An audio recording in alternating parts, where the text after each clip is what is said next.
Le gaspillage alimentaire, ça vous parle? Vous voulez des trucs et astuces pour moins gaspiller, économiser et protéger la planète? Vos 3 Maxi Green Bay vous présentent le balado L'Anti-Gaspi de SOS Dépannage Moisson Green Bay. Une fois par mois, on a le bonheur d'avoir la gang de SOS Dépannage avec nous en studio. Puis je trouve ça le fun parce que ça nous fait réaliser des choses, ça nous fait bouger, ça nous fait peut-être évoluer sur certaines mentalités. Anne-Marie Comparo et aussi Éric Vachon de SOS Dépannage qui sont avec nous. Anne-Marie, bonjour. Bonjour.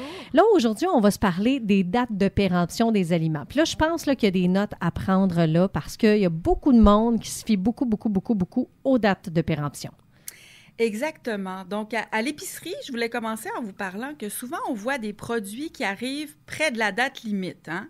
Et souvent sont moins chers de 20, 30 %, parfois un peu plus. Bien, c'est une belle occasion d'économiser et d'éviter le gaspillage alimentaire. Moi-même, j'en achète souvent. La seule chose, c'est qu'il faut les consommer, évidemment, rapidement parce qu'on peut les perdre. Mais j'ai une question pour vous ce matin, puis je vous écoutais tout à l'heure, puis vous avez l'air les pros des dates de péremption. Est-ce que la date limite qu'on voit qui est indiquée sur le produit indique la salubrité d'un aliment? La réponse, c'est non. Mais non. Parce que j'ai travaillé longtemps dans le domaine alimentaire. Non, le produit est encore bon. Exact. C'est parce que la loi demande à ce qu'il y ait une date. Exactement. Puis les dates, même, j'ai lu que parfois, c'est pour sécuriser le consommateur, mais qu'il y a des aliments où il pourrait avoir aucune date. Exemple, dessus. Le fromage. Ben Le fromage ne passe pas date. Parce que d'emblée, c'est des bactéries qui sont consommables. Il devient juste plus fort, tu sais. Exact. Et meilleur. Ben là, ça dépend des goûts rendus là, mais effectivement. Donc, oui, pour la majorité des aliments, la date nous donne une indication sur la fraîcheur, le goût, la garantie de qualité optimale du produit. S'il y a une chose qu'il faut retenir aujourd'hui pour économiser puis diminuer le gaspillage alimentaire, c'est que meilleur avant ne veut pas dire jeter après. Ça serait la phrase.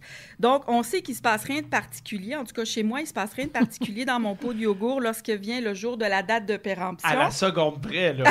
Ça vient. Toi, tu as une durée en plus. Tu as une heure dessus. C'est pas moi. J'ai eu cette discussion-là avec ma conjointe. Ah oui? Oh mon Dieu, oui. La date est arrivée, c'était fini, là. Hey. Fait que chez moi, il n'y a aucune explosion. Il n'y a aucun poison qui apparaît de manière spontanée. Par contre, c'est évident que la durée de conservation d'un aliment varie selon plusieurs facteurs, notamment comment on les conserve. Puis ça fera l'objet d'une prochaine chronique.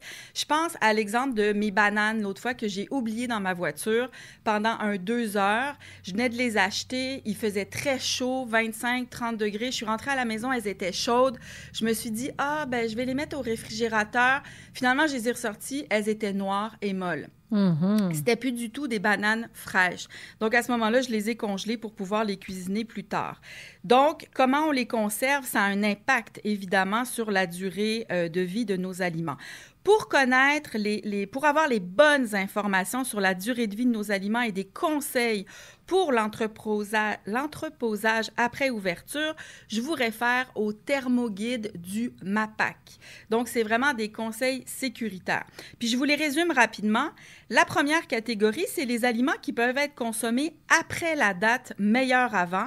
On parle des fruits, des légumes poqués, trop mûrs, du yogourt, qui peut être bon jusqu'à 2 semaines après la date, du fromage dont tu parlais, Martin, il n'y a pas de date. Il n'y a pas de date là-dessus. Il n'y a pas de date là-dessus, c'est au goût. Le beurre, la seule chose que je vois, moi, c'est parfois quand il est ranci.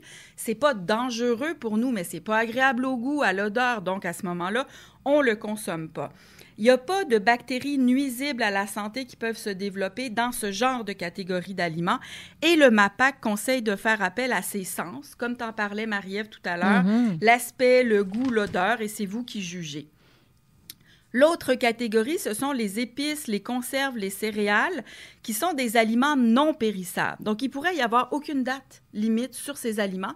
C'est sûr que la qualité nutritive peut diminuer un petit peu, puis encore une fois, utilisez vos sens pour juger. Toutefois, attention, évidemment, comme tout le monde s'en doute, les viandes, les poissons, les fruits de mer, l'houmous, le lait, les germinations aussi, doivent être consommés avant la date meilleure avant. On ne prend pas de chance là-dessus. Puis là, tu as un petit truc pour les œufs.